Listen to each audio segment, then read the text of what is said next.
Good day, it is Stephen Davis here. In this video I want to discuss with you the lockdown school fees and ask a question if we must pay the lockdown school fees.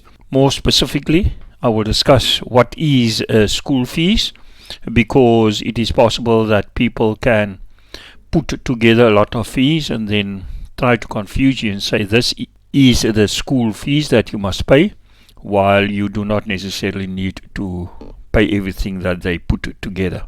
I just want to make a very important disclaimer. This is not a legal document, but it is a discussion document where we discuss issues so that you can perhaps start thinking about things, and therefore I will appreciate it if I get constructive criticism and feedback. You must please ask for advice from a legal practitioner, because all cases may differ and there may be small nuances that makes your case differently. And then also important, I'm not a legal practitioner but someone who has an interest in the issue. I must also confess that I am unashamedly pro-suffering and pro-poor. This discussion is for the single mom and the single dad who suffers because there's a lot of bills that you are saddled with.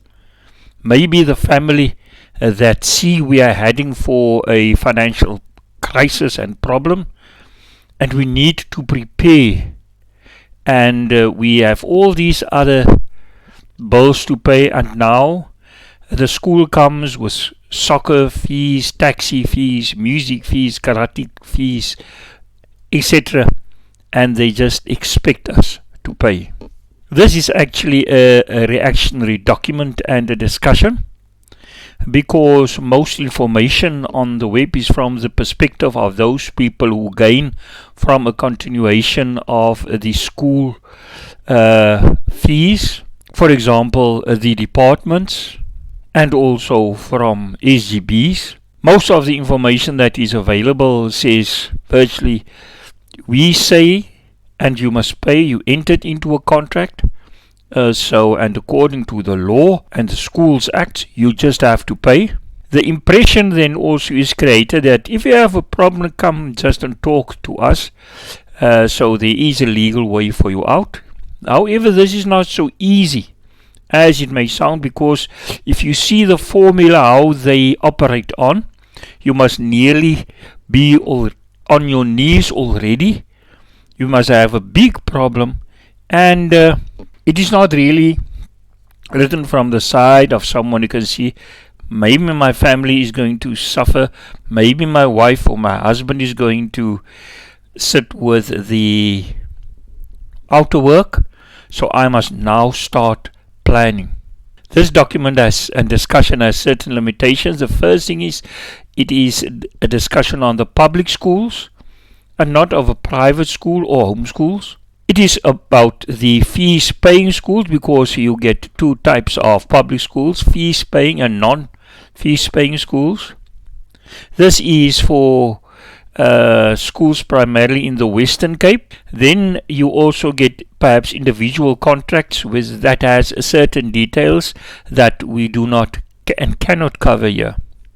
But I believe everyone will learn from this. And please, as I emphasize and said before, please give your input so that we can get a collective discussion going. Now, what is school fees exactly? Because if you know what is school fees, you know what you can pay and do not need to pay. School fees is defined by the Department of Basic Education on the website, that they say a school fee is an agreed amount of money that parents pay to schools aimed at improving the quality of education of learners. School fees must not include registration fees, administration or other fees. What is important in this definition of the Department of Basic Education is that they say it is an agreed amount. Parents agreed on this amount at a meeting with the SGB and a parents meeting. So it is always important that you must attend your meetings. So this amount was agreed upon, that the parents pay to the school, and the fees must aim at improving the quality of the education. It must not have another purpose. And what's also a third thing that's important, it must not include other fees, registration fees. Second definition, also from the Department of Basic Education in the Dictionary of Education Concepts, is the following. School fees is any form of contribution of a monetary nature paid by a person or body in relation to the attendance or participation by a learner in any program of a public school. What is important here is any form of contribution of a monetary nature. In other words, you do not only need to give your money, but you can give in the form of money, for example, in terms of your labor, what you do for the school, and you do it in relation to the attendance. My child is attending a program in the school or participate in a program of the school. And this thing is very important. They say any program of a public school. And this becomes a little bit very big and very vague. What is the program of the public school? If we now look at the third definition from the Western Cape Provincial Education Amendment Act number 7 of 2010, Article 2N, then they say school fees mean school fees contemplated in Section 49 and includes any form of contribution of a monetary nature. So in other words, you can work, you can perhaps give something in return, for example, a sheep or what, made or paid by a person in relation to the attendance or participation by a learner in any program of a public school. Okay, they talk about public school, but it is in relation, you do it for, my child is attending and participating in a program. Now the question is still here, what is the program that my child may be participating in? Is the program the after school? Is the program perhaps the karate class, the soccer program? Is this part of the school fee? That is the question now. The reason is the Department of Education has many programs. They have a program for early school development. They have a nutritional feeding scheme program. So are these things that my child participate in part of the public school funds that I pay? And for example, is aftercare also part of a program? Because they say, oh, your child is it's important for your child's education that your child have aftercare. Or even if the taxi fare, they can say, is that important for you?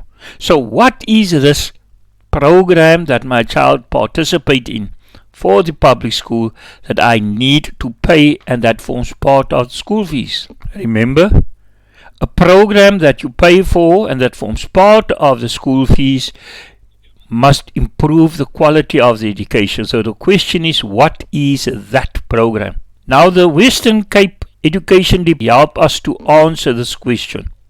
They say a public school in the Western Cape Provincial Education Amendment Act number 7 of 2010, Article 49, 4 and 5, they say a public school may not charge any registration, administration or other fee except school fees as defined.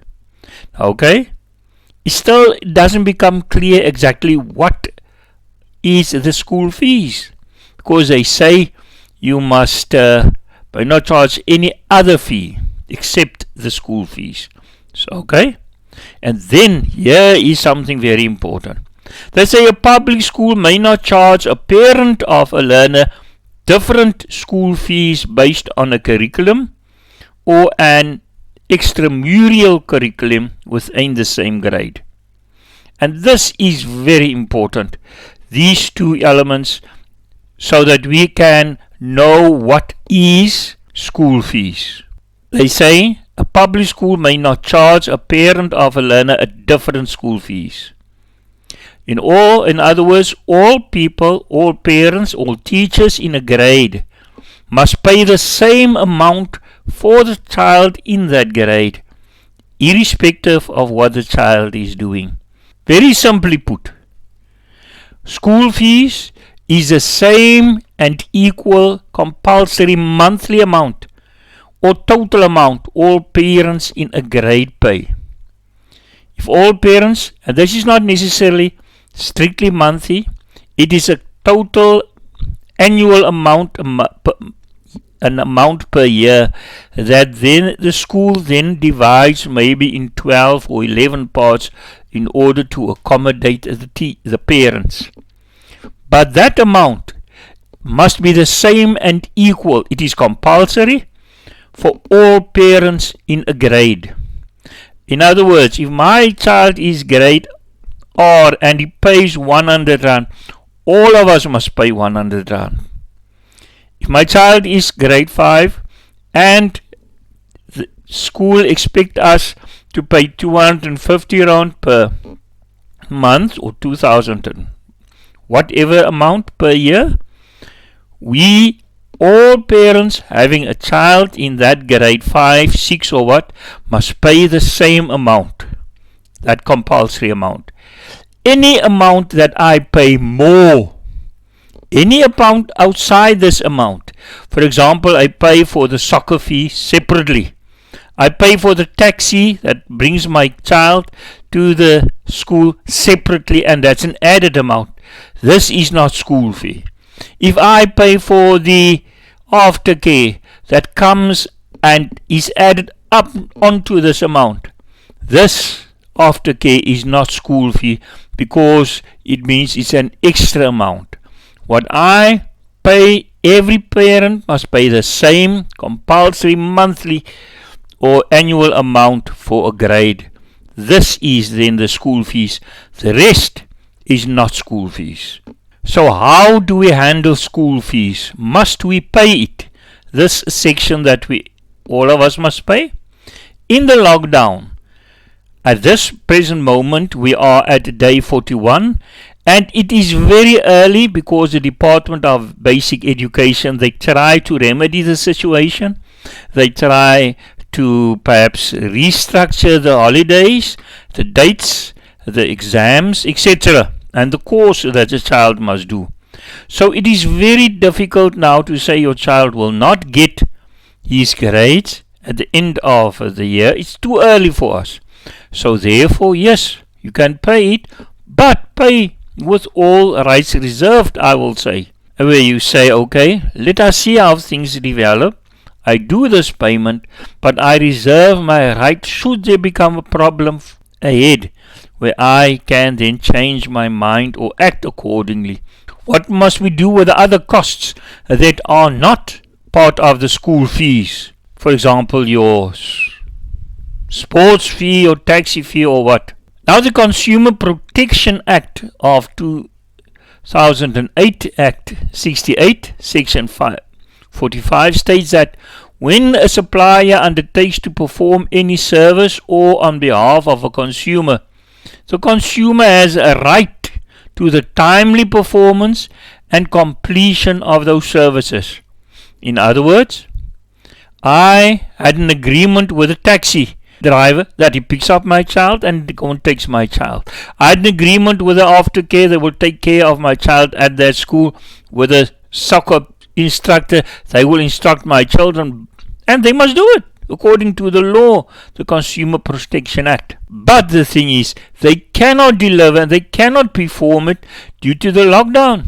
The people cannot come together, they cannot play because of the lockdown rules. The person cannot take my child to the school, and because my child is not at school, he is not able to be in aftercare. This is, they cannot deliver or perform due to the lockdown.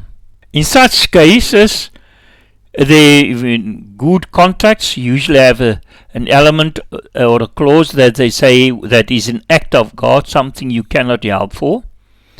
Or in other times, and it depends then on the act of God clause.